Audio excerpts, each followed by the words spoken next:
you know, it's gonna be amazing hearing your name get called. You know, like I said, I always say they pick you out of the thousands of people that they can select. So it'll just be fun sitting here with my family and friends, just watching, trying to, you know, figure out which team I'm gonna go to, and going to a team that's able to utilize me, you know, able to allow me to do, you know, what I do best, and just trusting that, you know, I'm gonna be at a great place. You know, that's the one thing my dad would tell me that he would pray about, is just me going to a great team that, you know, actually wants me and doesn't just pick me just because, you know, I was the next best player on the board.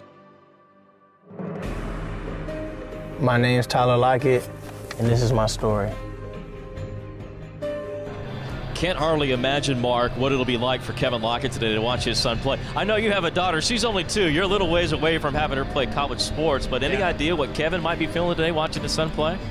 Well, I think it's hard to imagine how he feels, but, you know, it's sure there's going to be a lot of emotions running through his mind, and be able to watch his son out there on the same field that he had so much success on and play under Coach Snyder, who he played for. So it's got to be a special day for their family. No doubt. And Tyler, everything we've heard so far about him is that he's got the hands of Kevin and the speed of Aaron. And if that's true, that's a pretty good player. You've seen both those guys. Absolutely. Had a chance to play with both those guys. And if that combination is what it really is, we're going to be in for some special years watching them play. My freshman year was so many expectations for me.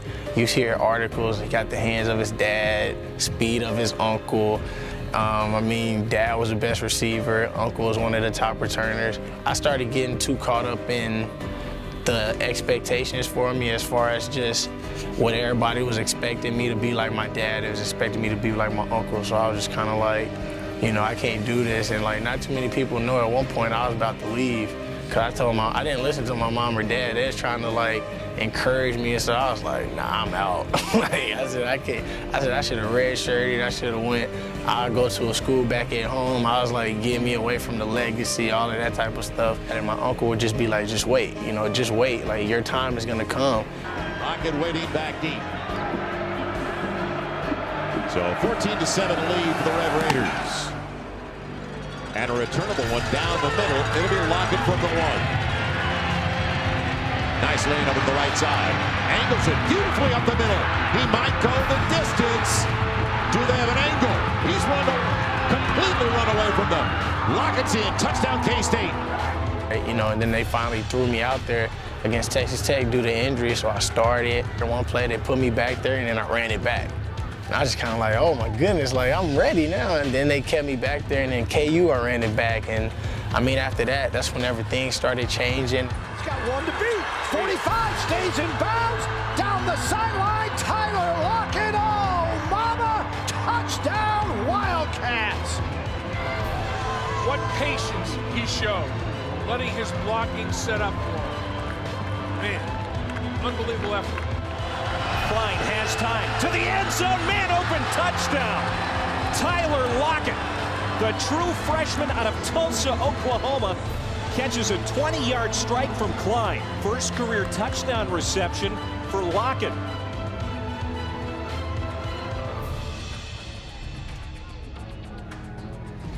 Type of mindset that we had, it's like, oh, college is gonna be way different, everybody's gonna be really good, you know, just all that type of stuff. And so when we finally got here, it was like, dang, we're in a place where people don't really know how to work, you know, and people were skipping workouts.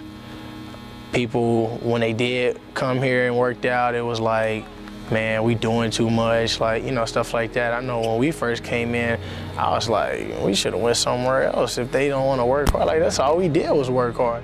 We're talking about the Kansas State way. Kansas State people are unique. The university is unique. And every university in the country will say their university is unique. And that may very well be true, but I know Kansas State University is. And I know the people of Kansas State are truly special.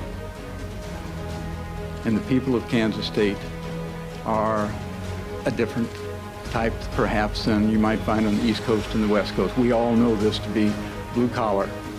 The K-Staters, to a certain degree, are in a state of flux. And the important thing is to be able to smooth those waters and draw the K-State family back into a true family. Coach Snyder came in and just turned everything around with, just as far as the working out, the running, and you'll be like, man, this is way too much. And sometimes they'll push your limits, but it was like you weeded out a lot of the people who didn't want to work hard, and you kept the people who was willing to sacrifice and do whatever it takes to be successful. And I think that's whenever you were able to see us going to the Cotton Bowl, Fiesta Bowl, Buffalo Wild Wings Bowl, Alamo Bowl, just because we weeded out the people who didn't want to be a part of what he was trying to do. Lockett with a seam. Lockett down the sideline. One man to beat. Touchdown, Kansas State. 96 yards. Clyde loads. Deep ball. Got a man there. Got him. Lockett. Touchdown. Clyde again with time to the end zone, and it is caught. Tyler Lockett, touchdown.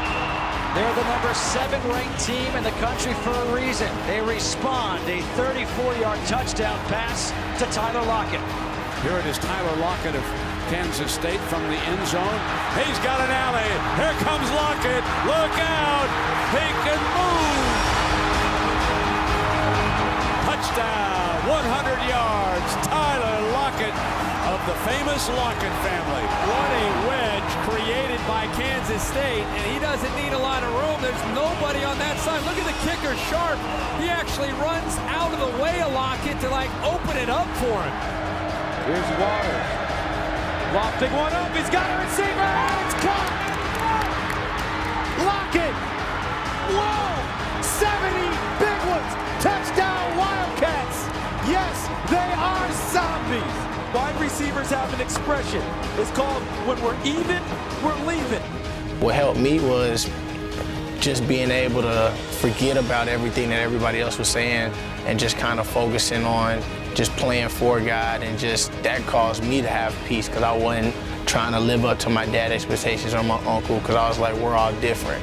And so once I finally was able to come in peace and know what I was playing for, then it made it easier for me to have that transition of playing free and not, playing not to mess up or playing to try to fulfill all these expectations that other people have for me.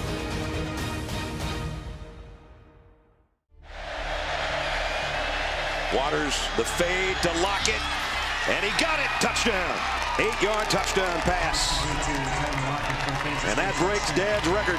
I mean, I never thought that I'd break my dad's records when I was coming here. So being able to see myself in that position my senior year, I remember after the season, I would look and they'll say, Tyler has 81 catches, 800 and something yards, and just 11 or 12 touchdowns in order to beat his dad. But it's still kind of one of those moments you beat one record, and I remember growing up, my dad was like, you're not gonna be better than me, all this type of stuff. And then, to be in a position where you break all 3 of his records, it's kind of you can't say nothing now. It's just funny games that we always talk about. My uncle says he's the best athlete in the family.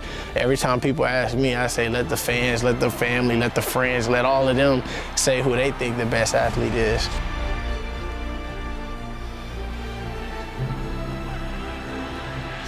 Touchdown to Tyler Lockett.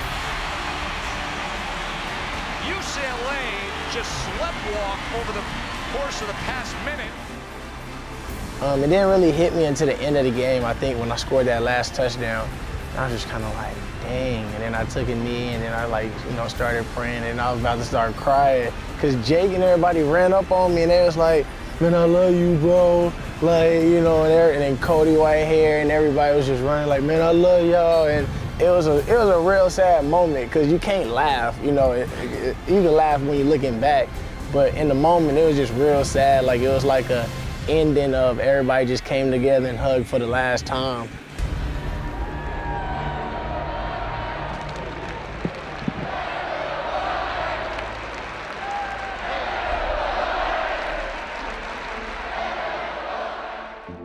I think just being able to know that you are a part of a team that helped turn it around, yet again, I think, that's something that you can always look at and just, let other people know, the things that you accomplished here and the things that you did here and the pros and cons of, the things that were, tough and the things that was hard that, made you feel like at times giving up, or the things that made you want to keep going and get, and just pursuing whatever it was. I think that being able to have people with the same dreams, with the same mindset as you helped it out a lot, and I think being able to have everybody be on the same page. So being able to just instill those things in everybody else, just like Coach Snyder might have people come and talk to us before a game and just talk about some of the things, just some of the values they taught him, in which, the dude would say, I still use that in the league today. So just being able to try to do something that'll help benefit other people to come to Kansas State.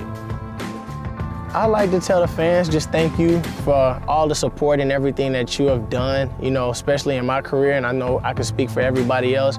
Whether we lost a tragedy game or whatever it was, you were always there to support us. You was always there, filling up the stadium, making it the loudest stadium ever. I talked to people from Auburn at the Senior Bowl, and they were like, man, y'all fans are crazy. Like, y'all fans, I don't like playing at Kansas State and stuff like that. And I mean, it was because of everything that you guys did to make it one of the most craziest places to play in.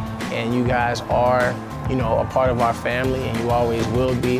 And I just thank you for all the support and everything that you have done, not only for me, but also every single one of our teammates, talking to us on campus, messaging us, the Facebook, the Instagrams, the Twitters, like we see all of that type of stuff. And just thank you for taking out the time to be able to support us and just being able to help us out and just send encouraging words sometimes, or just being able to just talk to us, because sometimes people are scared to talk to us, but I just want to thank you for everything that you've done here, especially since I've been in Kansas State. Once a Wildcat, always a Wildcat.